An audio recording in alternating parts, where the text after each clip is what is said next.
Segunda carta de Pedro, hermanos, yo quise titular el sermón de hoy, Crezcan en gracia y conocimiento. Esta es la conclusión de la carta del apóstol Pedro a una iglesia que presentaba algunos problemas. En la primera carta, el problema principal era la persecución. Pero la segunda carta es un problema que trae una carga muy grande al apóstol, y es que ya hay maestros, hay falsos maestros que los están desviando de su fe y seguirían llegando. Entonces pudiéramos pensar que ese es el tema principal. Y me gusta mucho ilustrar y sacar pasajes a la luz del Antiguo Testamento que nos pueden ayudar para comprender las ideas de las cartas del Nuevo Testamento. Y antes de adentrarnos a esta carta, quiero que pensemos un poco, nos imaginemos que nosotros vivimos en el tiempo en el cual la ciudad de Jerusalén fue tomada. Fue destruido el templo ahí por el ejército del rey Nabucodonosor, pero si usted recuerda, hubo un remanente que se escapó. Esos relatos se encuentran en el libro de Jeremías, y también Ezequiel menciona qué pasó con aquellas personas que sobrevivieron y fueron al país de Egipto. Entonces tenga un separador ahí en Segunda de Pedro, pero por ahora acompáñeme al capítulo 29 de Ezequiel. Y quiero que se transporte a aquella época, a la misma edad que usted tiene. Yo creo que había un remanente donde habían jóvenes, habían adultos, quizá algunos ancianos sobrevivieron, y ellos se les había instituido un gobernador que les impuso Nabucodonosor. Les dijeron, quédense ahí en Jerusalén y sírvanme. Y ellos estaban de rebeldes. Sin embargo, algunos guerrilleros que tomaron el liderazgo de este remanente dijeron, vámonos a Egipto, es una nación poderosa y allá no nos va a alcanzar el mal. Entonces piensa, hermano, que usted ya viajó, salió pese a algunas advertencias, varias advertencias, sobre todo del profeta Jeremías, y se encuentra ya en Egipto. Puede ser que pasaron algunos meses, pero de pronto, hermanos, vino el mal y fueron decepcionados por esa nación. Aquel lugar donde se suponía que tenían que encontrar protección, no la hallaron. Y esa descripción, esa narrativa, podemos encontrarla aquí en la profecía de Ezequiel, que les pasó. Y esto fue anticipado en el capítulo 29. Déjeme leerle algunos versículos. El versículo 3 al 7 dice, habla y di, así dice el Señor Dios, yo estoy contra ti, Faraón, rey de Egipto, el gran monstruo que yace en medio de sus ríos, que ha dicho, mío es el Nilo, yo mismo me lo hice. Pondré garfios en tus quijadas y haré que los peces de tus ríos se peguen a tus escamas.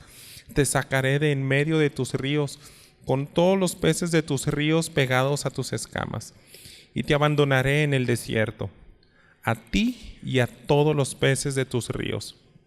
Caerás en campo abierto, no serás juntado ni recogido. A las fieras de la tierra y a las aves del cielo te he dado por alimento. Entonces sabrán todos los habitantes de Egipto que yo soy el Señor, porque han sido solo vara de caña para la casa de Israel. Cuando te tomaron en la mano, te quebraste y desgarraste todas sus manos. Y cuando se apoyaron en ti, te quebraste e hiciste que se estremecieran todos sus lomos.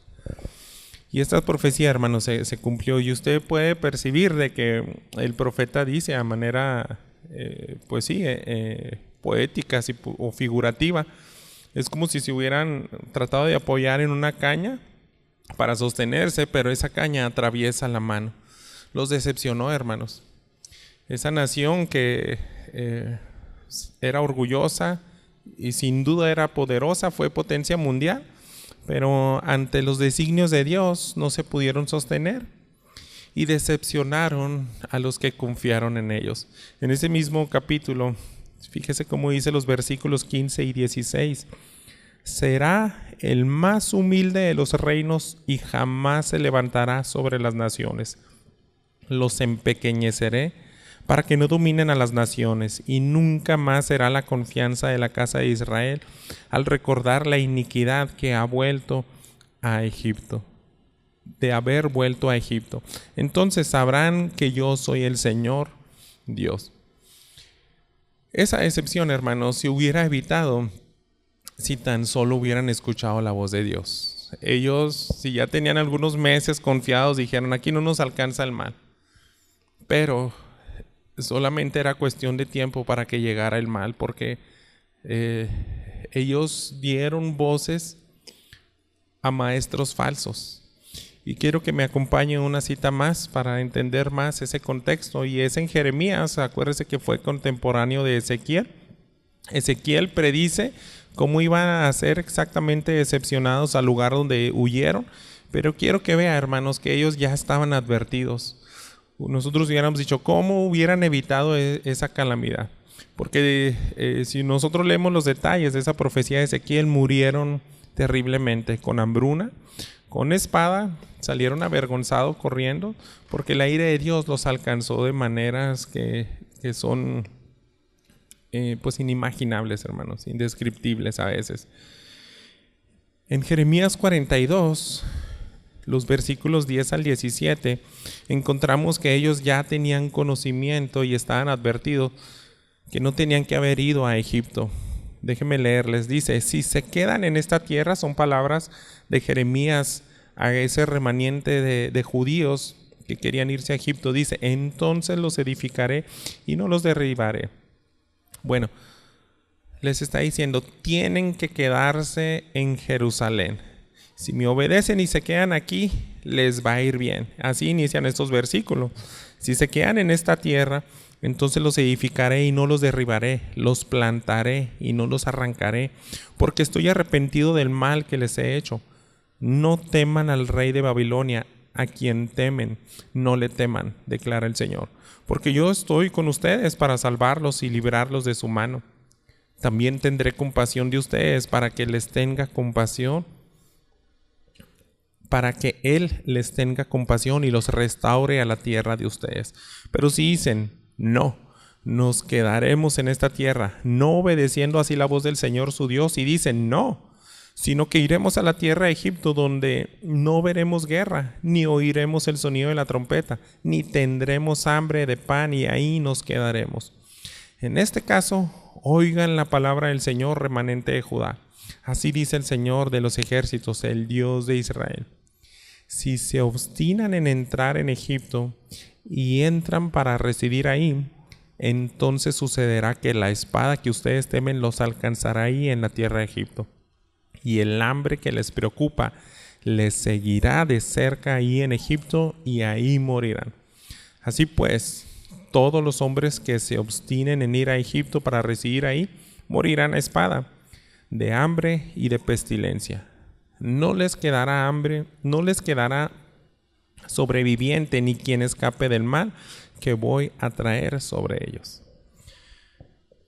Dios, hermanos, tenía en mente restaurar y librar a su pueblo de esta calamidad, y envió a profetas. Entonces ya dependía del mensaje que iban a escuchar ellos.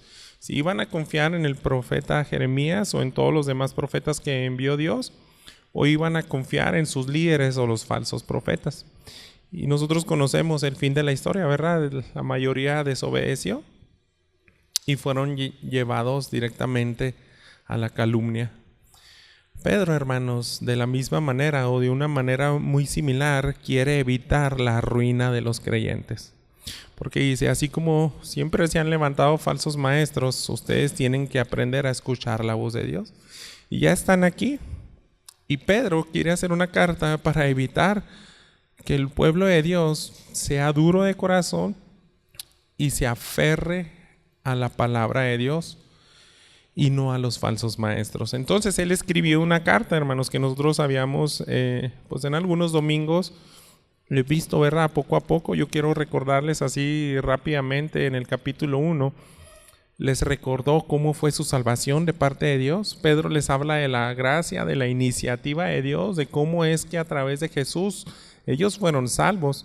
Y no solamente eso, les habla de cómo ellos tenían que ser correspondidos a esa salvación, a manera de que tenían que ejercer su voluntad en santificarse. Les dijo, hay una serie de virtudes que ustedes tienen que practicar todos los días. A su fe le tienen que añadir varias cosas y son prácticas en las cuales ustedes van a dar buen fruto, van a perseverar en la salvación.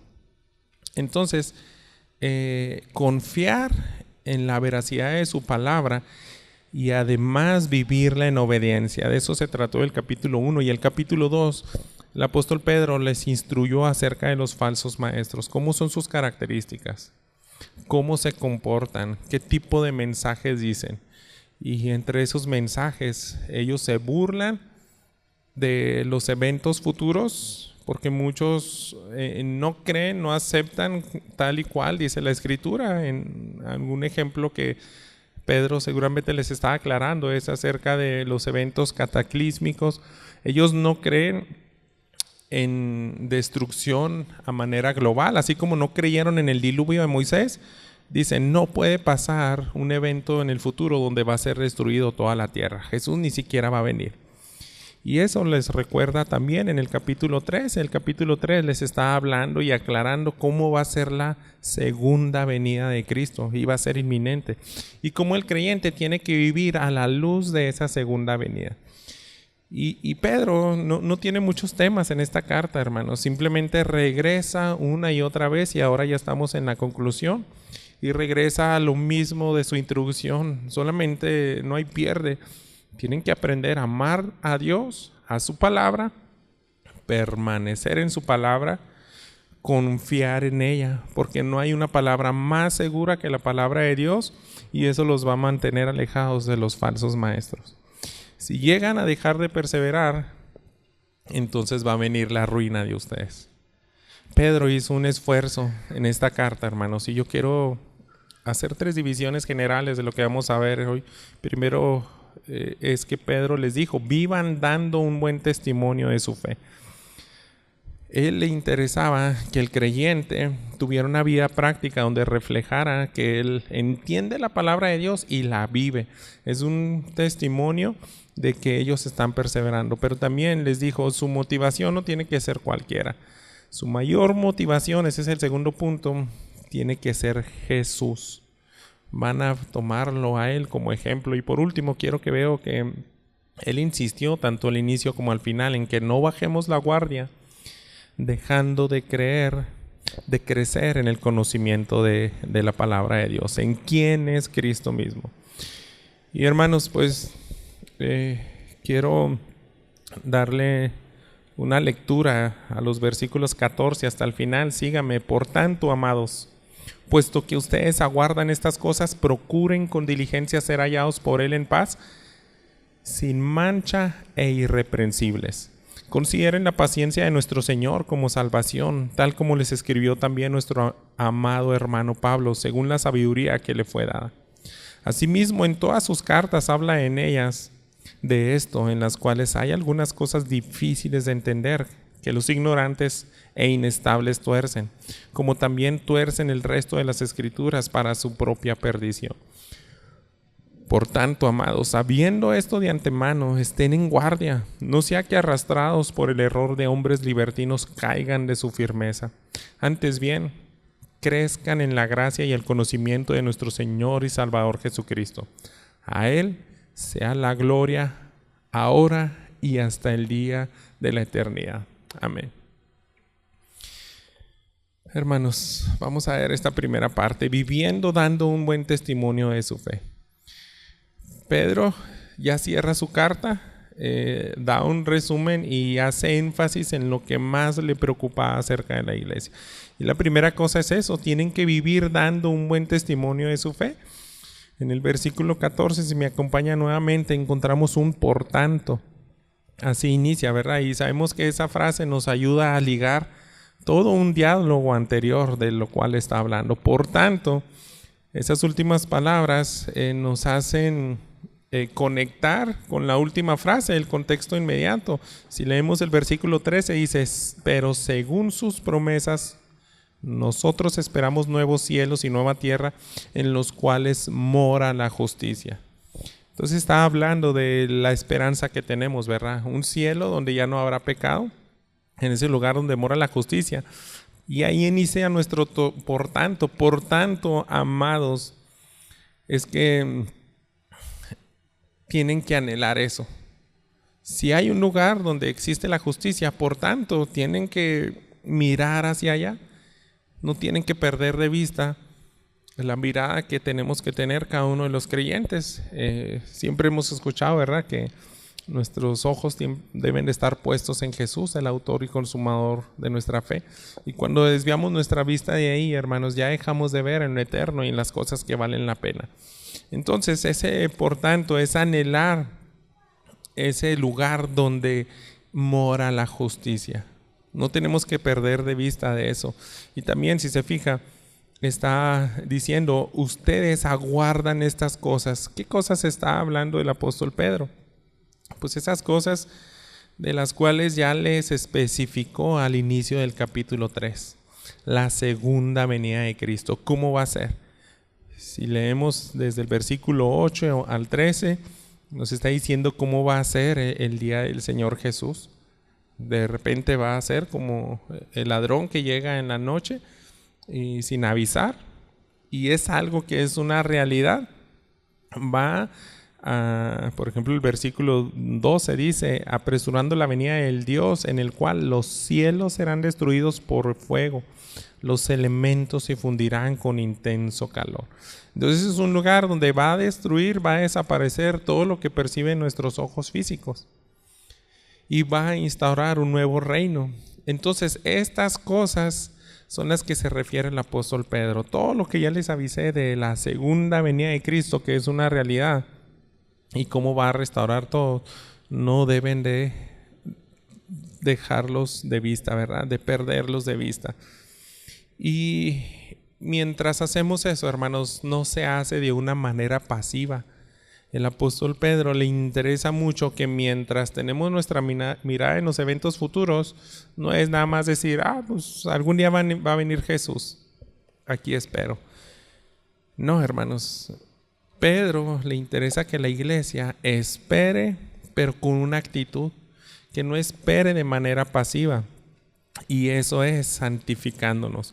Por eso dice, procuren con diligencia ser hallados en él en paz, sin mancha e irreprensibles. Entonces Pedro le dice, al igual que Pablo, al igual que el mensaje del todo el Nuevo Testamento, se anhela la segunda venida de Cristo, pero se anhela santificándonos, cada vez queriendo ser irreprensibles, quitándonos, desvistiéndonos del viejo hombre, tratando de tener cada vez más voluntad, más dominio propio para decirle no al pecado y decirle, yo amo a Jesús, yo vivo por fe, yo me voy a despojar del viejo hombre y cada vez me voy a revestir del nuevo hombre. Entonces, una instrucción, hermanos, importantísima, y si es la conclusión, es lo que más tiene en mente el apóstol Pedro. Piensen en los acontecimientos finales, es algo inminente, va a venir Jesús y tienen que estar limpios y sin mancha. Entonces, si se fija, su lenguaje no es algo pasivo y tranquilo así de vez en cuando, sino que dice, procuren con diligencia. Entonces, creo que todos comprendemos, ¿no?, qué significa esa frase. Si nosotros decimos, hazlo con diligencia, lo que sea, ¿no? Piense, una tarea, pues es que lo vas a hacer bien, vas a investigar bien, vas a cuidar la ortografía, vas a poner buenas ilustraciones. Si vas a barrer o trapear aquí, hazlo con diligencia, no andes dejando los rinconcitos ahí más o menos las cosas, no, vas a trapear varias veces, le vas a poner aromatizante. Entonces hacer con diligencias es poner todo el empeño, hermanos, y eso se nos invita a nosotros. Tenemos que poner mayor empeño en esta vida a nuestra vida piadosa. Eso es como vive el creyente, el cristiano. Y Pedro es como si les estuviera insistiendo una y otra vez. No se les olvide echarle ganas en lo que tienen que hacer. Parecerse más a Cristo Jesús. Entonces, tanto les anima a no desenfocarse respecto al fin de los tiempos, sino decirles al mismo tiempo tienen que ser cada vez más santos. Más santos, trabajen en la santificación cada día. Y ya tienen esa tarea, ya tienen esa instrucción.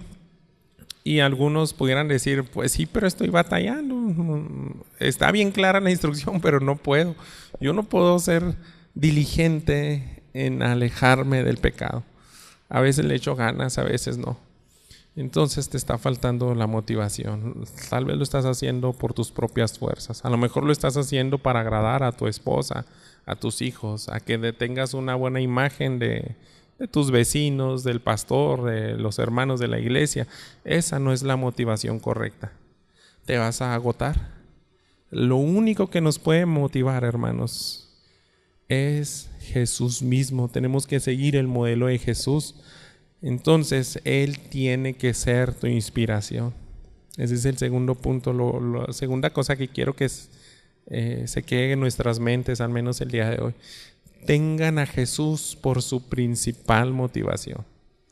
Si no, no lo vamos a lograr, hermanos. Esto nos va a entrar por un oído, va a salir por el otro.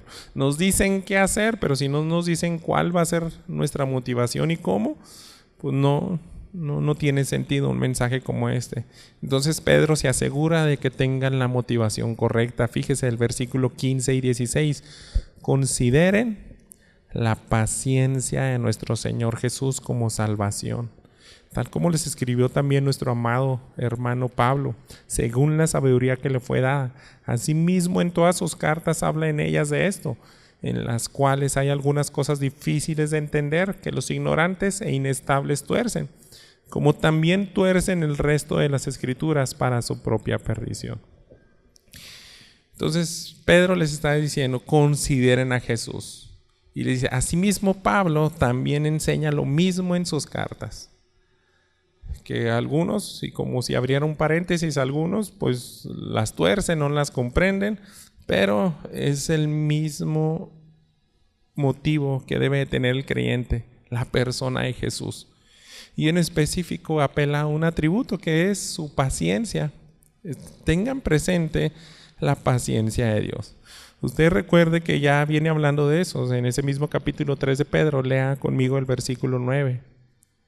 El Señor no se tarda en cumplir su promesa, según algunos entienden la tardanza, sino que es paciente para con ustedes, no queriendo que nadie perezca, sino que todos vengan al arrepentimiento. Entonces Pedro le dice, piensen en esa paciencia de Jesús. Una paciencia tanto para con sus hijos, tanto como para el pecador que no ha venido al arrepentimiento. La paciencia de Dios, hermanos, de nuestro Señor Jesús, es algo tan hermoso. ¿Por qué? Porque sin ella no tendríamos una extensión en ese contexto que les está diciendo Pedro. Ya desde cuándo hubiera venido otra vez Jesús. Pero no, si no ha venido es porque tiene paciencia y quiere que más pecadores vengan al arrepentimiento. Y si se fijan, esa paciencia, ustedes en primera instancia la están disfrutando, se les está aplicando. ¿Por qué? Así dice el versículo 9. No se tarda en cumplir su promesa, según algunos la tienen por tardanza, sino que es paciente para con ustedes, primeramente el pueblo de Dios.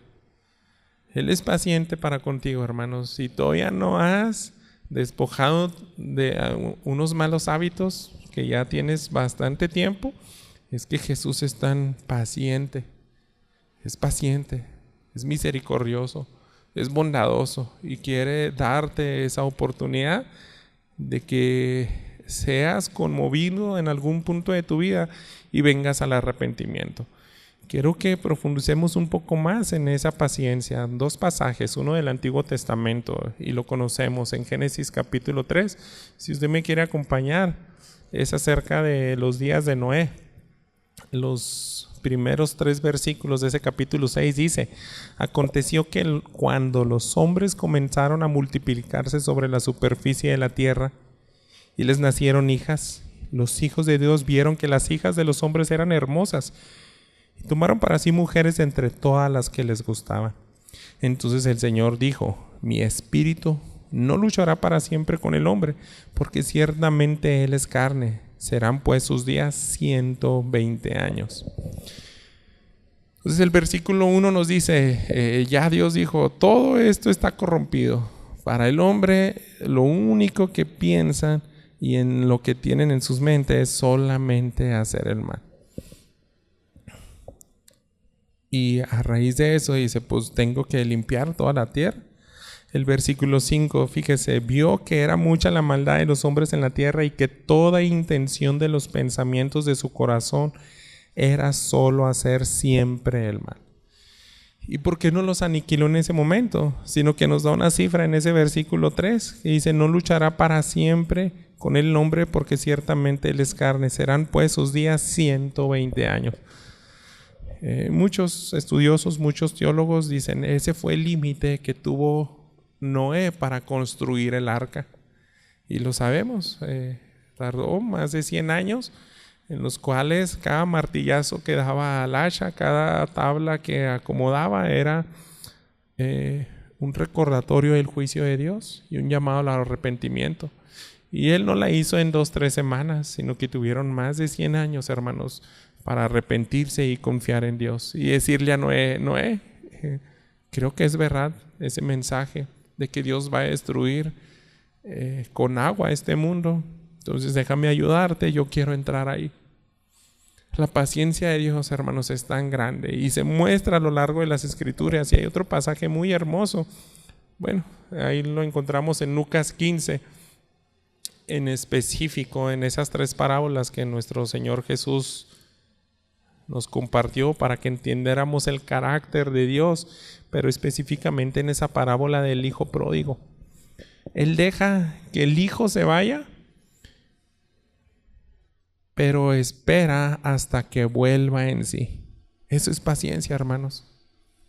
Él no fue a ese lugar y sacarlo de sus borracheras, de esos lugares terribles donde estaba derrochando su dinero, su herencia con prostitutas y amigos, entre comillas, ¿verdad? ¿Por qué? Porque al padre le interesa, tiene que volver en sí, lo voy a esperar, y lo vemos en esa escena cuando lo recibe abrazando.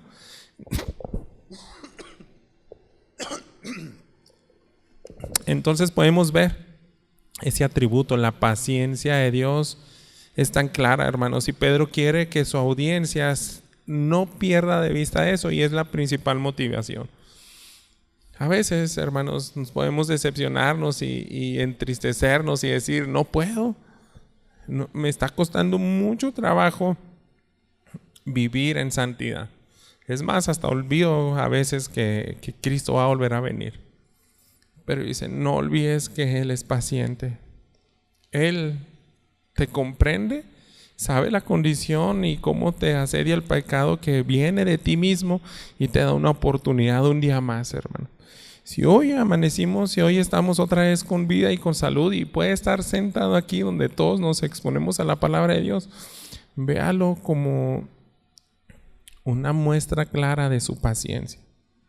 Es decirle, todo lo que no pudiste hacer entre semana o en el mes, aquí estoy para darte una oportunidad más. Te estoy recordando a quién tienes que voltear a ver como tu mayor inspiración. Es a Jesús. Piense también en ese sentido que Jesús fue paciente para con su pueblo Israel. Él, cuando llora a las entradas de Jerusalén y dice, derramando lágrimas, oh, ¿cuántas veces te quise juntar como la gallina a sus pollitos, pero no quisiste? Él tuvo mucha paciencia, hermanos, 3 años haciendo milagros, predicando, sanando enfermos. Y esa paciencia, hermanos, es increíble, no se puede comparar. No debemos de perderlo de vista, hermanos. Pedro apela a ese atributo para que tú y yo también lo tengamos como nuestra principal motivación. Eso era para esa audiencia. Entonces, les decía, yo creo que abre un paréntesis porque les dice, Pablo también les enseñó de esto, de estas cosas. Yo creo que tanto de la paciencia de Jesús, pero también Pedro está hablando, ¿verdad?, de ese acontecimiento final de la segunda venida de Cristo. Y dice, Pablo también les habló de eso. Sin embargo, la manera como él escribe a veces no es tan fácil. Eso hace que algunos tuerzan ese entendimiento, ¿verdad? Si regresamos ahí en el capítulo 3 de Segunda de Pedro, es en específico en ese versículo 5, 16. Los ignorantes e inestables tuercen. Gracias, hermano. Entonces las tuercen, hermanos. ¿Por qué? Porque principalmente son los falsos maestros, de los cuales ya les viene advirtiendo en las cartas. Esas personas, hermanos, no tienen una metodología sana por la cual ellos mismos estudiar, entender las escrituras y enseñarlas. Por eso mismo las tuerce. Y les describe de alguna manera, ¿verdad? Ellos son inconstantes. Significa que ellos no perseveran en su comunión con Cristo. Así son los falsos maestros, ¿verdad?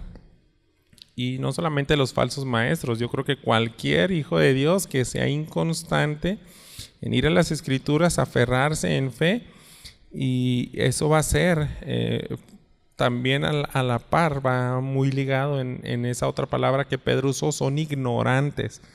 Por lo mismo, porque no les gusta trabajar en entender las escrituras. No es un trabajo fácil, hermanos. Eso nos quita horas. Hay mensajes, el apóstol Pedro mismo dice, las cartas de Pablo a veces no son nada sencillas y se tiene que tener bastante cuidado. Hay un buen trabajo que tiene que hacer uno, no es cosa de leerlo la primera.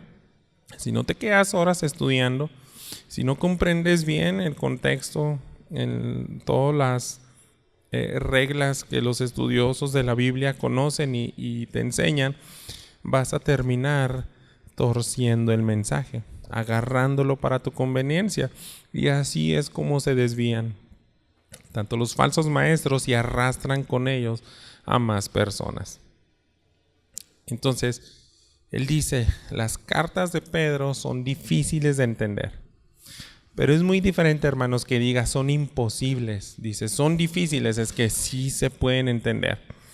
Pero el creyente, hermanos, tiene que ser diligente, tiene que aprender, sobre todo a depender del Espíritu Santo para decirle, enséñame tú, guíame tú para que yo no tuerza tu palabra. Déjeme darle un ejemplo de que el apóstol Pablo enseñaba esto mismo y también no era nada sencillo. A veces su manera de hablar era tan profunda. Yo creo que la carta a los tesalonicenses, si me quiere acompañar, segunda de Tesalonicenses, en el capítulo 2. Déjeme leerle los versículos 1 al 3. Fíjese esta carta del apóstol Pablo. Pero con respecto a la venida de nuestro Señor Jesucristo y a nuestra reunión con Él, les rogamos, hermanos, que no sean sacudidos fácilmente en su modo de pensar, ni se alarmen, ni por espíritu, ni por palabra, ni por carta, como si fuera de nosotros, en el sentido de que el día del Señor ha llegado, que nadie los engañe en ninguna manera, porque no vendrá sin que primero venga la apostasía y sea revelado el hombre de pecado, el hijo de perdición. Entonces puede ver, Pedro seguramente había leído esta carta y dice en todas sus cartas, ya sea las conocidas en ese entonces que tenía acceso a la iglesia, pero es un tema muy recurrente, principal en las cartas del apóstol Pablo, y él enseñaba, hay una venida de Cristo y les da pistas, ¿verdad? Pero aquí es donde a lo mejor muchos se pierden. ¿Qué es exactamente ese momento cuando está hablando de la apostasía? ¿Qué significa apostasía? ¿Qué significa que se ha revelado el hombre de pecado? ¿Quién es el hijo de perdición? Y fíjese en ese mismo capítulo, pero el versículo 7. Porque el misterio de la iniquidad ya está en acción. Solo que aquel que por ahora lo detiene, lo hará hasta que él mismo se ha quitado de en medio. Esto a veces no es tan claro si lo leemos a la primera, hermanos. Entonces, ¿a quién se refiere cuando dice solo a aquel? ¿Quién es aquel? De hecho, hermanos, si se fija, es segunda carta de Tesalonicenses. Y él abarca este tema porque muchos creen que hubo una carta en el pasado, tal vez no fue la primera Tesalonicenses, pero no entendieron bien acerca de la segunda venida. Por eso tuvo que hacer otra carta para explicarles y abrir este tema. Entonces, hermanos, Pedro sabe que la palabra del apóstol Pablo tiene autoridad. La palabra de los apóstoles y de Jesús mismo nos hablan de su segunda venida. Y se tienen que pasar bastante tiempo ahí y no sean ignorantes ni inconstantes, porque si no van a terminar ustedes mismos también malentendiendo todo. Y eso les va a llevar a la perdición. Eso es como dice, aquellos que la tuercen es para su propia perdición. Entonces, es porque no hacen un trabajo correcto, diligente, no aprendieron a depender del Espíritu Santo y decirle, Dios, tú guíame, tú enséñame. Tal vez también en el contexto de la misma iglesia, es una cualidad que tiene la palabra de Dios y el Espíritu Santo. A todos, hermanos, nos enseña de manera colectiva. Entonces, si tú te aíslas y te alejas, y vas a decir, no, yo la entiendo así, pero no te das cuenta qué tal si toda la demás congregación no entiende lo mismo que tú y tú estás aferrado, esto es lo correcto. Pero el Espíritu Santo se mueve en medio de su cuerpo para enseñar a todos, ¿verdad? A los que son fieles. Y yo quiero, antes de cerrar este punto, es hacerte esta pregunta. ¿Tú a veces eres inestable? Que Dios nos libre, ¿verdad? De ser ignorantes y de no hacer un trabajo adecuado para interpretar, hermanos. Entonces tenemos que seguir aprendiendo cómo estudiar la Biblia y a manera de paréntesis y anuncio, hoy iniciamos precisamente una nueva clase que tiene que ver con la palabra de Dios y bastantes temas que surgen de ahí, y en algún futuro también vamos a entrar a unos subtemas de cómo estudiarla.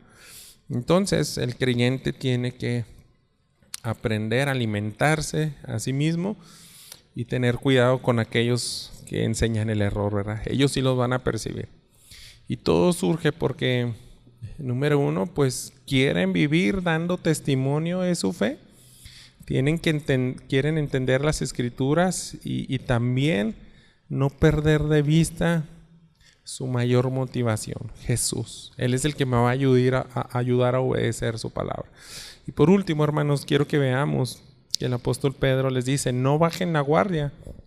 ¿Y cómo se hace esto, hermanos? Principalmente cuando nosotros dejamos de crecer en el conocimiento de Cristo. Esos son los últimos versículos. Acompáñenme ahí en el versículo 17, segunda de Pedro. Por tanto, amados, sabiendo esto de antemano, estén en guardia. No sea que arrastrados por el error de hombres libertinos caigan de su firmeza. Se fijan, él está regresando una y otra vez. Cuídense de esos falsos maestros. Y otra vez, si usted recuerda lo que les enseñó en el capítulo 2, aquí en esta palabra libertinos, es que aquellos solamente quieren vivir para los deseos de su carne, satisfacerlos, ¿verdad? Son hombres que se nota en su testimonio, deshonran la palabra de Dios. Pero ustedes no, ustedes cuídense de ese tipo de hombres. ¿Y cómo se hace? Pues con esa exhortación de no dejar el camino de la verdad. Y hay una palabra, hermanos, que se repite una y otra vez en esta carta. En el versículo 14 dice, por tanto, amados. Versículo 17 otra vez, por tanto, amados. Se fija el corazón pastoral del apóstol Pedro. Él ama a esa congregación. Él no quiere que se pierdan. Y él es como, yo noto hasta cierta desesperación, porque si es algo que se repite muchas veces en su carta, aférrense a la palabra de Dios, es su luz, es su guía, tiene garantía de que no van a ser decepcionados. Eso se encuentra al final del capítulo 1. Entonces es claro, hermanos, que él se interesa en que el pueblo de Dios no se extravíe. ¿Por qué? porque ya estamos en una guerra, estamos conscientes. Yo le decía al inicio, si tú te imaginas que estuviéramos como aquellos judíos que están en Egipto y de pronto los arrasa el imperio de Babilonia, tal vez habían algunos que eran niños, no sé si recién nacidos, nacieron ahí en Egipto y crecieron un poco y les cae esa catástrofe. Ellos se darían cuenta, pues yo nací en una guerra, yo nací en un periodo donde no era nada fácil. Y así está también esta iglesia, hermanos. Tú y yo ya estamos en una guerra donde se infiltran falsos maestros en las iglesias para apartar de la fe al creyente. Y Pedro dice, tengan mucho cuidado con eso. ¿Por qué? Porque pueden ser ustedes mismos destruidos. Así que ya está cerrando su carta. Pedro termina con su mayor insistencia: no estancarse.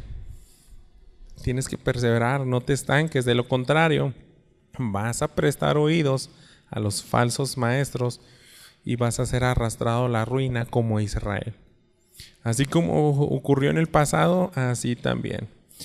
Entonces, hermano, estar en guardia, esa instrucción es equivalente a comprender más de la gracia de Dios y conocer a su Hijo. Fíjese el versículo 18. Antes bien, crezcan en la gracia y el conocimiento de nuestro Señor y Salvador Jesucristo.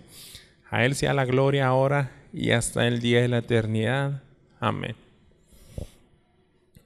Pedro ya lo ha dicho en esta carta: yo no me voy a cansar nunca de repetir las mismas cosas. Y así terminó, hermanos, así empezó la carta. Crezcan en la gracia del conocimiento y el conocimiento de nuestro Señor y Salvador. Vaya al capítulo 1, fíjese en los versículos 5 al 8, es algo similar. Dice: por esta razón también, obrando con toda diligencia, añadan a su fe virtud, a la virtud conocimiento, al conocimiento dominio propio, al dominio propio perseverancia, a la perseverancia piedad, a la piedad fraternidad, a la fraternidad amor. Pues estas virtudes, al estar en ustedes y al abundar, no los dejarán ociosos ni estériles en el verdadero conocimiento de nuestro Señor Jesucristo. Eso le interesaba mucho a Pedro. Si viven con una vida práctica de que entienden quién es Dios, cómo ocurrió su salvación, y viven a la luz de eso, a su fe le van a añadir muchas virtudes. Van a dar un buen testimonio. Van a estar velando, viviendo en esperanza de la segunda venida de Cristo, pero no lo van a hacer pasivos. Cada vez más van a despojarse del viejo hombre, van a sacar malos deseos, malos hábitos, malos pensamientos, se van a someter a la palabra de Dios, y así es como estarán añadiendo cosas buenas, ¿verdad? Diligencia, virtud, conocimiento, dominio propio. Es eso de ahora sí resisto el pecado. ¿Por qué? Eso termina en el verdadero conocimiento de nuestro Señor Jesucristo. Y así concluyó la carta, ¿verdad? Ese mismo capítulo 1 de Pedro, fíjese lo que dice el versículo 2. Gracia y paz les sean multiplicadas a ustedes en el conocimiento de Dios y de Jesucristo nuestro Señor. Pues su divino poder nos ha concedido todo cuanto concierne a la vida y a la piedad, mediante el verdadero conocimiento de aquel que nos llamó por su gloria y excelencia. Así como empezó su carta, así la cierra. Crezcan en la gracia y en el conocimiento de nuestro Señor y Salvador. ¿Hasta cuándo, hermanos? Pues hasta que entremos al gozo de nuestro Señor Jesús. Esto quiero que lo veamos también en las palabras mismas de nuestro Señor Jesucristo en Mateo. Si me quiere acompañar ahí en el capítulo 25. Y conocemos también, ¿verdad?, de que esta parábola que utilizó es como para algo que cantábamos, ¿verdad?, ahorita, de qué bueno será escuchar esas palabras. Fuiste un buen siervo fiel. ¿Por qué? Porque fuiste diligente, no te estancaste, siempre hiciste lo que te pedí en mi palabra. Esta carta, hermanos, ahora tiene que usted hacerla propia. Fíjese lo que dijo nuestro Señor Jesús. 25 es al final del versículo 23. Su Señor le dijo: bien siervo bueno y fiel, en lo poco fuiste fiel, sobre mucho te pondré, entra en el gozo de tu Señor. Ahí, hermanos, en ese gozo es donde damos nuestra primer paso a la eternidad. Vamos a entrar ahí y jamás saldremos. Y estaremos ahí para darle honor y gloria, cantarle, estar día y noche agradecidos, dándole honor a aquel que nos salvó. Y le daremos gloria a Él porque si se fija, así termina 2 de Pedro: a Él sea el honor, la gloria por los siglos de los siglos. ¿Quién nos dejó esta carta, hermanos? El Espíritu Santo inspiró a hombres, usó a Pedro para que la escribiera. ¿Por qué? Porque Dios ama a su pueblo. Entonces, ¿a quién le vamos a dar el honor, hermanos? Que fue el que nos volvió a centrar nuestros ojos en el camino hacia la eternidad. A Dios mismo. A Él le vamos a dar la gloria. Si entramos en la eternidad con Él es porque Él nos sostuvo, Él nos enseñó lo que teníamos que hacer. Aprender a vivir por fe, comprender que la mayor parte la hizo Él. Él derramó su gracia y su misericordia. Y Pedro quiere que no olvidemos esto. No quiere que olvidemos que hay falsos maestros que nos van a querer desviar de esas verdades. Estamos en una posición, hermanos, similar a la de los judíos que recibieron el castigo de Egipto. Recuerda, ¿verdad? Aquellos que dijeron: no queremos hacerte caso, nos vamos, y allá les cayó la calamidad. Exactamente, hermanos, estamos en una situación similar. ¿Por qué? Porque se nos pone la palabra de Dios frente a nosotros para aferrarnos a ella, y si no nos aferramos a ella, vamos a prestar oídos a las falsas enseñanzas. Déjeme llevarlo a una última cita en Jeremías, y nos vamos a ir a otros capítulos. Precisamente esos capítulos cuando fueron rebeldes y no quisieron escuchar la voz de Dios. Fíjese, Jeremías 43, le leo los versículos 4 al 7. Así que Johanán, hijo de Carea, ni ninguno de los jefes de las tropas, ni nadie del pueblo obedecieron la voz del Señor de quedarse en la tierra de Judá. Entonces, me llamó mucho la atención aquí, hermanos, porque habían falsos profetas, habían líderes y decían: no, esa palabra de Dios, esas advertencias de Jeremías, que nos quedemos aquí y aquí nos va a bendecir Dios, no las creemos, vamos a hacer lo que a nosotros se nos dé la gana. Y uno pudiera decir: no, pues está bien, ellos no creen, pero si yo soy del pueblo, pues yo tengo mi derecho, ¿verdad?, a no hacerles caso y decirle: pues ustedes váyanse a Egipto, pero yo no. Pero lo que se me hace triste de esta historia es que dice: ni nadie del pueblo obedecieron. Entonces hay una responsabilidad de que también usted, si está exponiéndose a las enseñanzas de quien sea que esté aquí enfrente, y en algún momento deja de perseverar y de escuchar la voz de Dios, se le va a hacer más fácil escuchar la voz falsa. Se me hizo increíble un testimonio que escuché no hace mucho de un pastor que tenía un amigo que se fue a una iglesia falsa y duró allá como 20 años para volver en sí.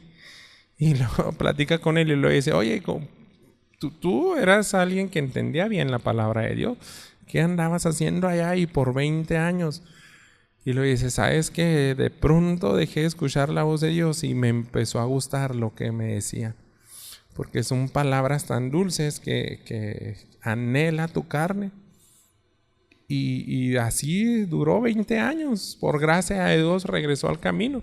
Entonces es esa exhortación, hermanos. Déjenme continuar con este pasaje de Jeremías. Fíjese lo que dice en el versículo 5. Una vez que no quisieron obedecer tanto sus jefes como el pueblo, dice: sino que Johanán, hijo de Carea, y todos los jefes de las tropas tomaron a todo el remanente de Judá, que había vuelto de todas las naciones a las cuales habían sido dispersados, para residir en la tierra de Judá, a hombres, mujeres y niños, a las hijas del rey y a toda persona que Nabuzaradán, capitán de la guardia, había dejado con Gedalías, hijo de Ahicam, nieto de Safán, y también al profeta Jeremías y a Baruch, hijo de Nerías, y entraron en la tierra de Egipto, pues no escucharon la voz del Señor y llegaron hasta Tafnes. Entonces ahí puede ver por qué ellos llegaron a la ruina, pues no quisieron escuchar la voz de Dios. Vaya al capítulo 44, ahí mismo en Jeremías, déjeme leerle el versículo 4 al 6.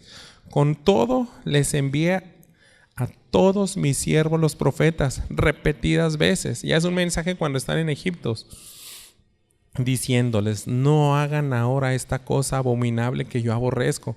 Pero no escucharon ni prestaron atención para apartarse de su maldad, para dejar de quemar sacrificios a otros dioses.